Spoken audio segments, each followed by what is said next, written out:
Hi అండి, అందరికి నమస్కారం అండి. అందరు బాగున్నారండి.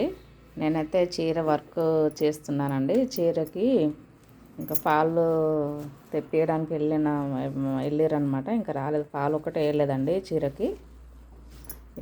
ఇది కొంగులు కుట్టిన కొంగులు అయిపోయిందండి. బ్లౌజు కూడా కుట్టేసుకున్నాను అనమాట. ఇది పాత మోడల్, మొన్న పెట్టాను కదా చిన్న వీడియో, పాత మోడల్లో కుట్టుకున్నాను అనమాట. ఇది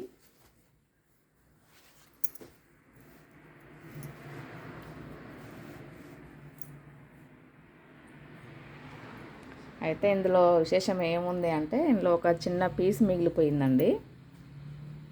చిన్న పీస్ అండి ఇది. నడుము సైడు వేయలేదు కదా, రెండు వైపులు వస్తుంది కదా దీనికి పీసు. అయితే ఇది నడుము వైపు అనమాట. ఇక్కడ వేయంగా కొంచెం మిగిలిందండి. ఇక్కడ సాదా కుట్టినాం కదండి, ఈ పీస్ మిగిలిపోయిందనమాట. దాంతో నేను చిన్న హెయిర్ బ్యాండ్ తయారు చేస్తున్నాండి. హెయిర్ బ్యాండ్ అండి, ఏం లేదండి. ఇందులో ఒకటి చిన్నది వచ్చేస్తుందండి. ఇలా కుట్టేసిన తర్వాత, అంటే కుట్టు పెడతాం కదా, ఇలా కుట్టు పెట్టేసి ఇలా పెట్టేసేయండి అండి.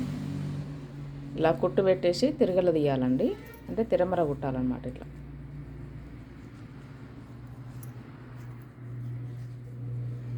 ఇలా కుట్టాలండి. కుట్టేసిన తర్వాత తిరగల తీసేసి, ప్రస్తుతానికైతే నా దగ్గర ఇది ఉందండి ఎలాస్టిక్. ఈ ఎలాస్టిక్ పెడుతున్నా. ఇది మాస్కుల కోసం కొనుక్కొచ్చినండి. మాస్కులు కూడా మేము అప్పుడప్పుడు ఇంట్లోనే తయారు చేస్తాను నేను.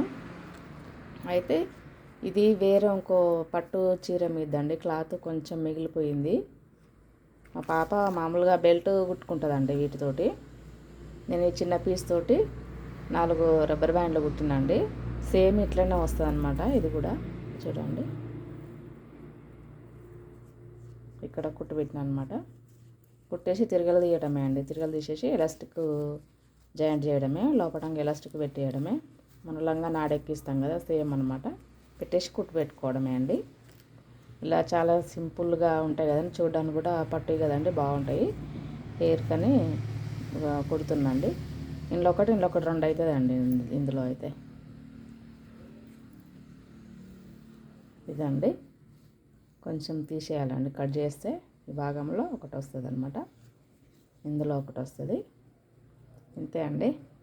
ఇలాంటివన్నీ వేస్ట్ చేయకండి, చాలా మంచిగా ఉంటాయి కదండి, నాకు లుకింగ్ బాగుంటుంది కదా, మనం టెంపుల్కి వెళ్ళినా కూడా బాగుంటుందండి.